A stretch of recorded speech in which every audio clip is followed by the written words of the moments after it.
নমস্কার, সর্ববিষয় জ্যোতিষ অনুষ্ঠানে আপনাদের সকলকে স্বাগত জানাই। আপনাদের সঙ্গে রয়েছি আমি বৃষ্টি। সর্ববিষয় জ্যোতিষ অনুষ্ঠান এবং অবশ্যই এইমাত্র যে অ্যাডটি দেখলেন মাই সোলমেট অ্যাপ, খুঁজে নিন তাকে যে বোঝে আপনাকে। এরপরে হচ্ছে আমাদের অনুষ্ঠান সর্ববিষয় জ্যোতিষ অনুষ্ঠান। আপনারা জানেন এই অনুষ্ঠানটা আপনাদের ভীষণ পছন্দের একটা অনুষ্ঠান। আপনারা এবার থেকে অনুষ্ঠানটা ঠিক যেমন টিভির পর্দার ওপার থেকে দেখছেন, আমি বহুদিন থেকেই বলছি যে আপনারা ইউটিউবেও কিন্তু এই অনুষ্ঠানটা দেখতে পারেন। ইউটিউবে চলে যান, সেখানে সিটিভিএন একেডি প্লাস সার্চ করুন। সেখান থেকে এই মুহূর্তে সর্ববিষয় জ্যোতিষ অনুষ্ঠান লাইভ চলছে, পরবর্তীতে ভিডিও ফরম্যাট থাকবে, সেটাও আপনারা দেখতে পারেন। এবং অবশ্যই সিটিভিএন একেডি প্লাসকে সাবস্ক্রাইব করবেন, যাতে সর্ববিষয় জ্যোতিষ অনুষ্ঠান যখন পোস্ট হবে তখন তার সবার ফার্স্ট নোটিফিকেশনটা যেন আপনার কাছে পৌঁছে যায়। এবার শুরুতেই যেটা বলার, যার অনুষ্ঠান তিনি কিন্তু আমাদের যখন অনুষ্ঠানটা চলে সে সময় এমন অনেক মানুষ ফোন করেন যাদের ফোন আমরা নিতে পারি না, তো সেই জন্য তিনি একদম আপনাদের কাছেই পৌঁছে যাবেন। আর সেটার একটা মাধ্যম হচ্ছে চেম্বার। আপনারা জানেন যে সোমবার গড়িয়াহাট, মঙ্গলবার হাতিবাগান, বুধবার শেওড়াফুলি এবং শুক্র শনিবার খড়দহ। এটা তো রয়েছেই, আমাদের নিচে স্ক্রলেও রয়েছে। তার পাশাপাশি 23 তারিখ দাদা থাকবেন হলদিয়াতে, আর মাঝখানে একটা দিন, তারপরে এই 23 তারিখ একদম লাস্ট মিনিট বুকিং। নিচে রয়েছে বুকিংয়ের নাম্বার, সেটা নিয়ে নিন, লাস্ট মিনিট বুকিংটা আপনারা সেরে ফেলুন এবং পরবর্তীতে 23 তারিখ হলদিয়া আপনারা পৌঁছে যাবেন। আরও যেটা জানানোর সেটা হচ্ছে অগস্ট মাসেরও 3টে ডেট রয়েছে। 5 তারিখ, অগস্টের 5 তারিখ দুর্গাপুর, 6 তারিখ আসানসোল এবং 19 তারিখ শিলিগুড়ি। এই 5টা ডেটের ঠিক 10 দিন আগে থেকে যেমন বুকিং শুরু হয় সেরকম বুকিং শুরু হয়ে যাবে, নাম্বার দেওয়া থাকবে, আপনারা বুক করে নিতে পারবেন।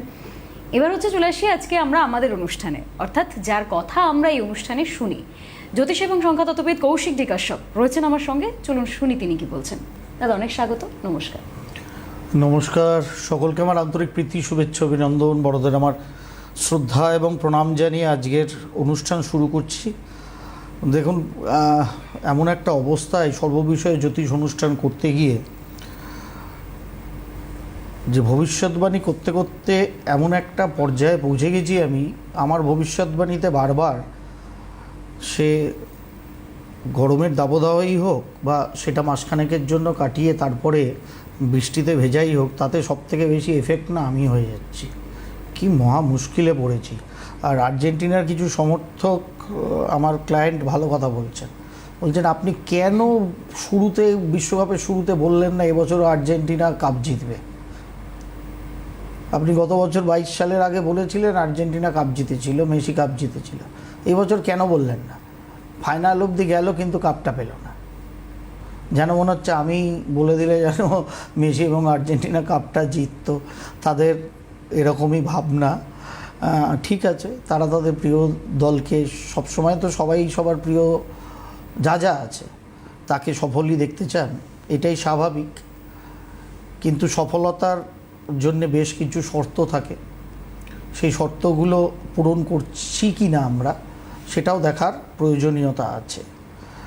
সুতরাং খেলার প্রসঙ্গে যেরকম আছে, শিক্ষার প্রসঙ্গে আছে, আমাদের ব্যক্তিগত জীবনের সফলতার প্রসঙ্গে আছে, সবের প্রসঙ্গেই আছে।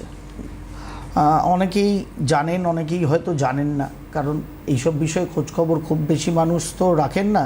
যদি আমাদের দেশে খুব বেশি মানুষ এইসব বিষয়ে খোঁজখবর রাখতেন, তাহলে আমরা হঠাৎ করে ককরোচ জনতা পার্টি ফর্ম করে পাকিস্তানি কবির গান গেয়ে আন্দোলন করতে হতো না। তাহলে আমরা বিভিন্ন ভারতবর্ষে জন্মানো ক্ষণজন্মা কবিদের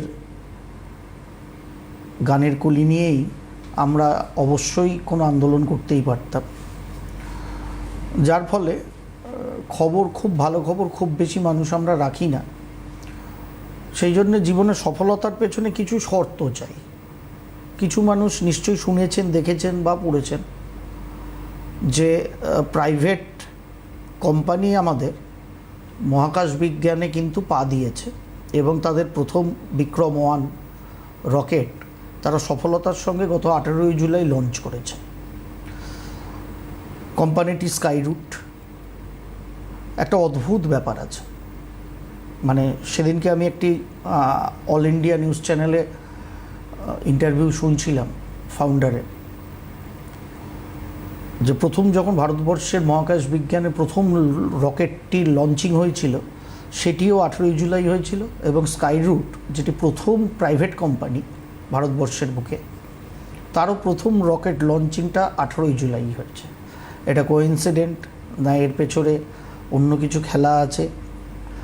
মানে খেলা মিন্স আবার ওই যেটা এখন হচ্ছে কলকাতা দাপিয়ে ওই খেলা হবার কথা আমি বলছি না, কিন্তু প্রকৃত গ্রহ নক্ষত্রের ভাইব্রেশন, নিউমেরিক্যাল ভাইব্রেশন, সেগুলো খোঁজখবর করা যেতেই পারে, যেহেতু আমি জ্যোতিষ এবং সংখ্যাতত্ত্ববিদ।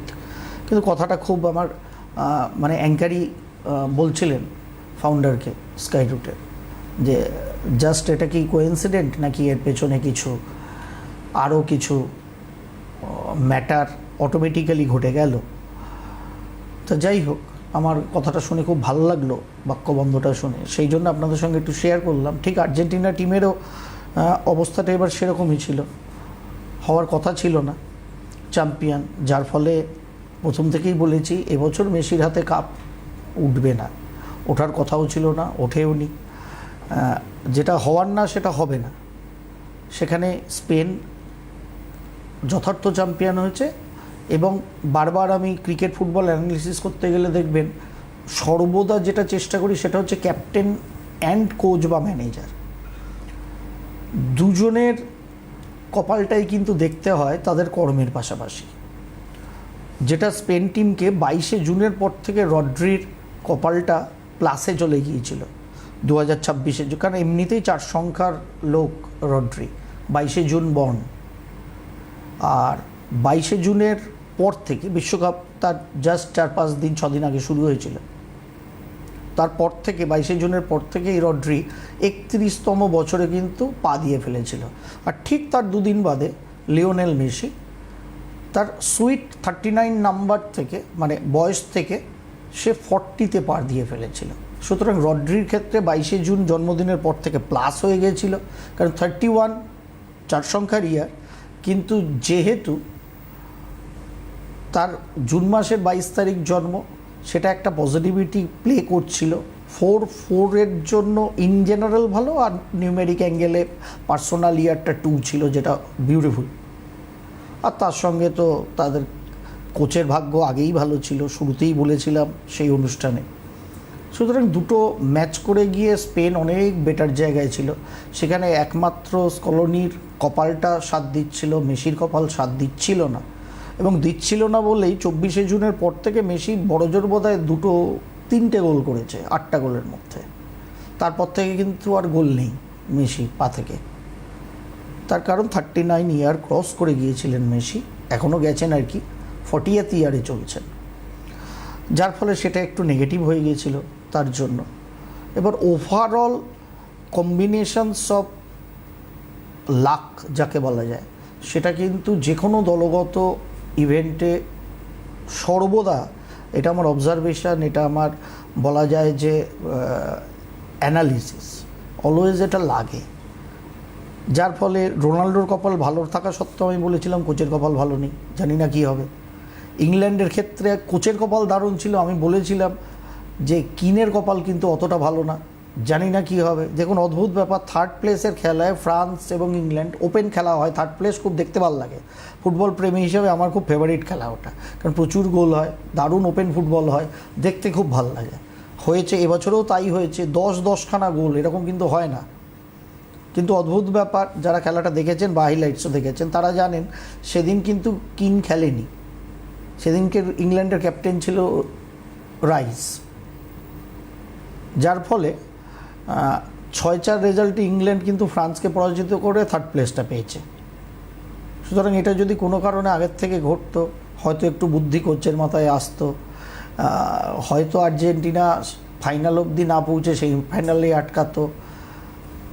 একটা জঘন্যতম ফাইনাল 1990 সালে ওয়েস্ট জার্মানি এবং আর্জেন্টিনা দেখেছিলাম, বয়স কম ছিল কিন্তু তখন টপ বক করছি একদম স্কুল লাইফ সবে। সেই একটা পচা ফাইনাল 90, তারপরে 94 অ্যাজ ওয়েল অ্যাজ তাই প্রায় ছিল। তারপরে আর একটা পচা ফাইনাল দেখতে হলো। আমার দেখে মাঝে মধ্যে মনে হচ্ছিলো বলচোর খেলা হচ্ছে। আমরা ছোটোবেলায় খেলতাম ফুটবল মাঠে, গোল করে দাঁড়াতাম একজন দুজন, যেটা এখনও প্র্যাকটিস করে, বড় টিমের প্লেয়াররাও দেখবেন প্র্যাকটিস করে, ওটা খেলতেই হয় ফুটবলারদের, কন্ট্রোল এবং কুইক পাসিংয়ের জন্য। আমার মনে হচ্ছিল বলচোর খেলা হচ্ছে। যাই হোক, আমার মেয়ে খুব রেগে গেছে আমার ওপর, তার কারণ সে মেসির ফ্যান, সবে ছোট, প্রথম বিশ্বকাপ দেখছে, তার আবেগ উৎসাহ দেখে আমি অন্তত উৎসাহিত হয়েছি, এটাই যথেষ্ট। ঠিক আছে, হোপ ফর দ্য বেস্ট। আবার পরের বার দেখা যাবে কি করা যাবে বলুন। 2026 বছরটা এক সংখ্যার, তো এক সংখ্যার ইয়ার হিসাবে নীল রঙটা সর্বসময় সর্বকালের রং, সব সময়ের রং, যে কোনো বছরের রং, ওটা নিয়ে কোনো চাপ নেই। কিন্তু ব্যাপার হচ্ছে এক সংখ্যার বছর যেখানে ইয়েলো, অরেঞ্জ, গোল্ডেন এইসব ধরনের কালারের প্রভুত্ব, সে পশ্চিমবঙ্গ আর সুদূর নিউ জার্সি, সেখানে কি করে সাদা আর নীল হিট করবে? করার কথাই না। সুতরাং সাদা আর নীল পশ্চিমবঙ্গের 4 তারিখ যখন ম্যাচের রেজাল্ট বেরিয়েছিল, বিশ্বকাপ ফাইনাল হয়েছিল পশ্চিমবঙ্গে, তখনও নীল সাদা আউট হয়েছিল। আর 19 তারিখ আবার এক সংখ্যারই ডেটে ফাইনাল ছিল। এক সংখ্যারই বছর 2026। 2090 সালেও আর্জেন্টিনা ফাইনালে উঠেছিল 86 বিশ্বকাপ জেতার পর, এক সংখ্যার বছর ছিল 1990। 2022-এ জেতার পরও 2026-এ ফাইনালে উঠেছিল। যাই হোক, বন্ধুবান্ধবদের থেকে অনেক প্যাক খেয়েছি 19 তারিখ রাত 3টে বাজার আগে অবধি। তার কারণ বিষয়গুলো আমি বারবার ইন্ডিকেট করছিলাম যে 1990 এক সংখ্যার বছর ছিল, আর্জেন্টিনা উঠেছিল বিশ্বকাপ 86 সালে জেতার পর ফাইনালে, কিন্তু হেরে গিয়েছিল 1 গোলে। আবার 2026 সেই এক সংখ্যার বছর, কি জানি কি হয়। আর যত কি জানি কি হয় বলছি, তত গালি খাচ্ছি, মজাই পাচ্ছিলাম। যাই হোক, যারা আর্জেন্টিনার সমর্থক তারা আবার আমাকে ভুল বুঝবেন না কিন্তু, হ্যাঁ, দয়া করে আমার কাছে কিন্তু দেখাতে আসবেন, কারণ লিওনেল মেসি জীবনে প্রায় সবই তো পেয়ে গেছেন। সুতরাং আরেকবার কাপ লিফট করলেন কি না ওটা নিয়ে খুব একটা কিছু যায় আসে না। পরবর্তী ক্ষেত্রে যদি কোচ হন, তাহলে বেকেনবাওয়ার বা দিদিয়ের দেশের মতো ক্যাপ্টেন হয়েও পেয়েছি, কোচ হয়েও যদি আবার আর্জেন্টিনাকে দিতে পারেন আগামী 36 বছর, তো ওটা একটু 4 বছর 4 কমবে আমার ধারণা। ওটা 30-এর মধ্যে আসবে, 30-32-এ আসবে যদি পারা যায়। দেখুন, তার আগে নীল সাদা ছেড়ে অন্য দলেই নাম লেখান সামনের বছরের জন্য। কেউ অনেকক্ষণ ফোনে আছে, নিয়ে ফেলি আমরা এবার। বেশ, এই মুহূর্তে একজন দর্শক বন্ধু রয়েছেন টেলিফোন লাইনে। হ্যালো, কে বলছেন, কোথা থেকে বলছেন? হ্যালো। হ্যালো, হ্যাঁ, কে বলছেন, কোথা থেকে বলছেন? আমি জলপাইগুড়ি থেকে বলছি, বিজয়া কর। বেশ, কার জন্যে? আমার মেয়ের জন্য। মেয়ের নাম বলুন, ডেট অফ বার্থ বলুন। মেয়ের নাম ঋষিকা কর। লিপিকা? ঋষিকা। যাই হোক, বোঝা যাচ্ছে না, করটা বুঝেছি আমরা। ডেট অফ বার্থটা বলুন। হ্যাঁ? ডেট অফ বার্থটা বলুন। 14ই আগস্ট 14ই আগস্ট 2002। 2002। সময়? 11টা 2 মিনিট সকাল। সকাল 11টা 2 মিনিট। বেশ। কোথায় জন্ম? জলপাইগুড়ি? জলপাইগুড়ি। কি বার ছিল ম্যাম? বুধবার।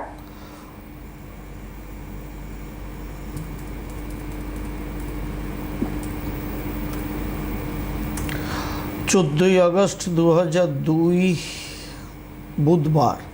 তুলা লগ্ন, তুলা রাশি আপনার মেয়ের দেখা যাচ্ছে, তাই তো? হ্যাঁ। 7ই নক্ষত্র। 14ই আগস্ট। বেশ। 2002, তার মানে বয়স হলো 24 বছর। বলুন, চাকরি বাকরি পেয়েছে সরকারি? না, সরকারি চাকরি পাইনি। কি পড়াশোনা করেছে? ও হিস্ট্রিতে অনার্স নিয়ে পাস করে বিএড কমপ্লিট করেছে। বেশ, ভেরি গুড। ওকে খালি টিচিংয়ের বাইরেও, ওর যদি ইচ্ছা থাকে, টিচিংয়ের বাইরে ওকে অ্যাডমিনিস্ট্রেটিভ জন্যও বিএড তো করাই হয়ে গেছে, যদিও দুটোর প্রিপারেশান আলাদা, তবুও আমি বলবো যদি ওর ইচ্ছা থাকে কোনো অ্যাডমিনিস্ট্রেটিভ জন্যও কিন্তু ওকে ট্রাই করতে বলতে পারেন। কারণ ও দশমে দিকবলে বলিয়ান রবি, তার সঙ্গে মঙ্গল, যদিও মঙ্গলটা নিচস্থ, কিন্তু সঙ্গে তুঙ্গি বৃহস্পতিও আছে। আর মঙ্গলটার বিভিন্ন দিক থেকে নিচভঙ্গ হয়েছে, কারণ তুঙ্গি বৃহস্পতির সঙ্গে আছে, মঙ্গল যে ঘরে নিচস্থ ওরা হয়েছে। একটা কোম্পানিতে, কোকোকোলা কোম্পানিতে কাজ করছে এখন। হ্যাঁ, কি কোম্পানিতে? কোকোকোলা কোম্পানি, মাজা। হ্যাঁ, বুঝতে পেরেছি। কিসের ওপরে কাজ করছে ও? মানে ও আছে ইয়েতে, কি বলে ওর নাম? যাই হোক, কর্মটা কি অ্যাডমিনিস্ট্রেটিভ জনের করছে ও ওখানে? ওখানে ঢুকেছে। ওদের তো মাইনা বেশি না, স্টোরে আছে, হিসাব নিকাশে।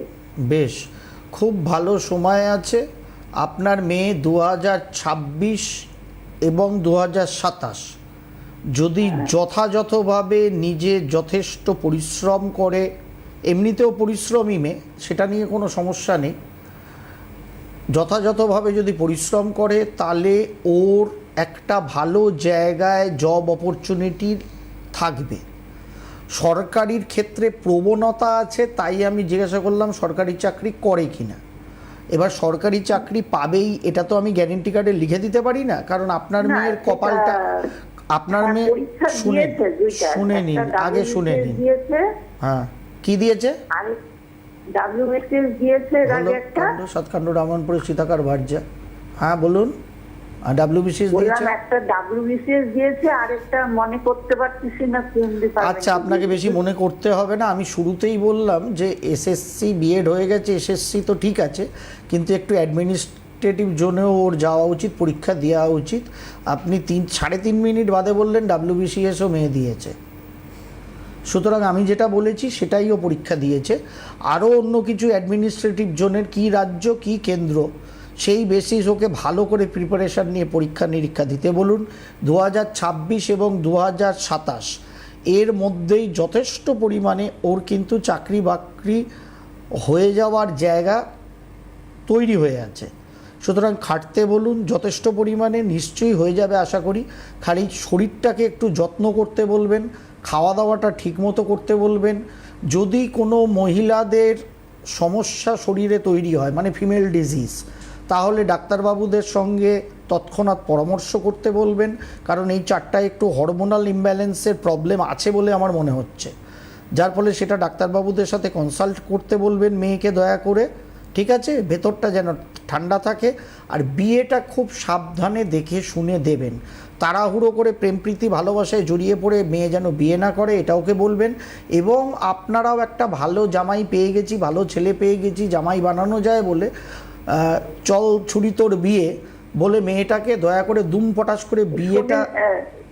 শোনেন না, ঘটনা হচ্ছে ওর না অনেক সম্বন্ধ আসছে, বুঝছেন তো?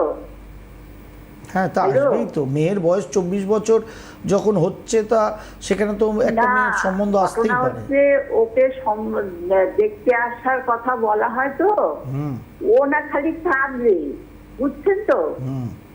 ওকে আগে চাকরি বাকরিটা পেতে দিন, ওকে আগে চাকরি বাকরিটা পেতে দিন। ওকে বিয়েটা আপনারা ঠিক ওর যখন মোটামুটিভাবে 26 থেকে 28 বছরের মধ্যে গিয়ে ওর বিয়েটা দেবেন। 26 থেকে 28? হ্যাঁ, কারণ এখানে সেকেন্ড হাউসে কেতু, অষ্টমে রাহু, যেটা বৈবাহিক দাম্পত্য জীবনের জন্য খুব সুখকর জায়গা নয়, বুঝেছেন? সেই জন্য আপনারা চয়েস করুন, সম্বন্ধ করে মেয়ের বিয়ে দিন, আর মেয়ে নিজের থেকে কাউকে পছন্দ করুক, আলটিমেট তো ওকে পছন্দ করতেই হবে। আচ্ছা, ও কি কোনো রিলেশনে পড়েছে নাকি? না না, পড়লে অসুবিধার কি হয়েছে? যে মানুষ প্রেম করে না সে রোবট, যে মানুষ প্রেমে পড়ে না সেই মানুষ রোবট। আরে প্রেমে সবাই পড়ে ম্যাডাম, আপনিও আপনার মেয়ের বয়সে প্রেমে পড়েছিলেন, কিছু মনে করবেন না, আমাকে মার্জনা করবেন। প্রেমে পড়েছিলেন, প্রেম করতে পারেননি সেটা আলাদা প্রশ্ন, তখন পরিস্থিতি আলাদা ছিল, তাই প্রেম করে উঠতে পারেননি। কিন্তু আমাদের মনে প্রেম জাগ্রত হয় না। আজকে আমরা যারা বড় ওদের থেকে, তারা যদি ওদের জ্ঞান দিই, আমরা খালি যেটা বলতে পারি, অবশ্যই কাউকে ভালোবাসতে পারো, তোমার পছন্দ হতে পারে, কিন্তু তোমার জন্মছকের অবস্থা এটা, বুঝে শুনে বাপু প্রেমটা করতে হবে, কিংবা আপনারা বিয়ে দিলেও বুঝে শুনে করতে হবে। প্রেমে পড়েছে কিনা ওটা আমার কাছে কোনো ইস্যু নয়, ওর বিয়ের জায়গাটা পচা আছে এটা আপনি মাথায় নিন, ও প্রেমে পড়েছে কিনা আমার কাছে বিষয় নয়। সুতরাং 26 থেকে 28 বছরের আগে দেখে শুনে জন্মছক যথাযথ বিচার করে, জটক বিচার করে তারপরে বিয়ে দেবেন। আগে মেয়েকে একটা সলিড চাকরি বাকরি পেয়ে রোজগার করতে দিন, এইটাই এই জন্মছকের মুখ্য জিনিস। প্রোভাইডেড ওর শরীরটাকে ঠিক রাখতে হবে, সেখানে যেন কোনো রকম হরমোন প্রবলেম ওর শারীরিক ক্ষেত্রে সমস্যা না ফেলে, এটার জন্য ডাক্তারবাবুরা আছে, যথাযথভাবে পরামর্শ গ্রহণ করবেন। ঠিক আছে ম্যাম? প্রেম করেছে কি না, লে আলুয়া, প্রেম করেছে তো কি হয়েছে? প্রেম করলে 5 সংখ্যার আমির খান আবার বিয়ে করলো, পঞ্চম বিয়ে। 5 সংখ্যার পুরুষ মানুষ। আপনার মেয়ে 14ই আগস্ট জন্মেছে, আমির খান 14ই মার্চে জন্মেছে। 5 সংখ্যার যে কোনো মানুষ, পুরুষ মহিলা নির্বিশেষে, ম্যাক্সিমাম, আমি সবাইকে বলছি না, মার্জনা করবেন আমাকে, তবে ম্যাক্সিমাম, সে জীবন সঙ্গী বা সঙ্গিনীই হোক কিংবা নিজেদের পছন্দের কোনো জিনিসই হোক, তাদের বেশি দিন ভালো লাগে না। তারা সব সময় বৈচিত্র্য খোঁজে, ভার্সেটাইল তারা। সুতরাং নিজে পছন্দ করে একটা দুর্দান্ত সানগ্লাস কিনলো, চুটিয়ে 14 দিন পরবে, 15তম দিন থেকে অন্য আর একটা সানগ্লাস চোখে পড়ে গেল, তখন মনে হবে দূর, এটা ভালো না, ওটা ভালো। এটা হচ্ছে টেম্পারামেন্ট নাম্বার 5 পিপলদের। সুতরাং তারা যদি প্রেম প্রীতি ভালোবাসায় জড়ায়, জড়াতেই পারে, তারা বেশি বেশি করে জড়ায়, কারণ লোকে বলে তাদের অধৈর্য। আমি অধৈর্য বলি না। 5 সংখ্যার লোকেদের, যার ফলে আমি অনেক এয়ারও আপনাদের সামনে একাধিকবার বলেছি, যারা আমার অনুষ্ঠান শোনেন জানেন, গদবাধা কথা আমার, 5 সংখ্যার লোকেদের আমি সব থেকে ভালোবাসি, কারণ তাদের মতো মোস্ট ক্রিয়েটিভ, কমিউনিকেটিভ, নাম্বারস কম হয়। কিন্তু 5 সংখ্যার মানুষদের আমি সব থেকে বেশি ভয় পাই, কারণ তারা কখন কি ঘটাবে পর মুহূর্তে দেবা না জানন্তি। সুতরাং ভগবান জানে না আমি কৌশিক ডিকার সব কী করে জানবো, তারা নিজেরাই জানে না। তার কারণ এত বেশি ভার্সেটাইল তারা, এত বৈচিত্র্যময়তা তাদের প্রয়োজন। কোনো জিনিসই যে কোনো ক্ষেত্রে, শুধু প্রেম প্রীতি ভালোবাসার ক্ষেত্রে না, যে কোনো ক্ষেত্রে তারা ঝাঁপিয়ে পড়ে করে। আর তাড়াহুড়ো আছে, এক্ষুনি করতে হবে, করে ফেললো, 2-4-5 দিন ইউজ করার পর আর ভালো লাগছে না, আবার একটা অন্য কিছু ভালো লাগছে। কারণ this is the vibration of number 5। সুতরাং সেখানে জীবন সঙ্গী সঙ্গিনী খোঁজা হোক বা অন্য কিছুর জন্যেই হোক, খুব শান্ত মতো তাদের একটু টিউন করতে হয়। টিউন কোনখানটা করতে হয়? তার কারণ নার্ভাস সিস্টেমটাকে করতে হয়। তাদের, মানুষ যেটাকে অধৈর্য বলে, অ্যাকচুয়ালি এটা তাদের বৈচিত্র্যময়তা, ভার্সেটাইলিটি। সেই জন্য মানুষ তাদের বলে অধৈর্য। অ্যাকচুয়ালি তারা অধৈর্য না, তাদের অনেক কিছু করতে হবে। এই অনেক কিছু করতে হবে, যারা কিছুই করে না, দূর থেকে হাঁ করে বসে থাকে, অলস, তারা ভাবে অধৈর্য। অ্যাকচুয়ালি তারা অধৈর্য না, কারণ তারা খুব সুইফট, খুব কমিউনিকেটিভ, দুর্দান্ত তাদের পার্সোনালিটি, কিন্তু একটা জিনিস দীর্ঘক্ষণ ধরে রাখতে পারে না। এটা তাদের একটা প্রবলেম, যার ফলে জীবন সঙ্গী সঙ্গিনীর ক্ষেত্রে যদি আমরা তো দেখুন, আপনি আমি তো কেউ আমির খান নই, সুতরাং আমাদের স্ট্যাটাস অনুযায়ী তো আমাদের ভাবনা করতে হবে। সেই জন্য একটু ধীরে চলতে হয়। আর সেকেন্ড হাউসে রাহুকেতু থাকলে সেটা অবস্থা এমনিই বৈবাহিক দাম্পত্যে খারাপ হয়, সেই জন্য দেখে চলতে বললাম।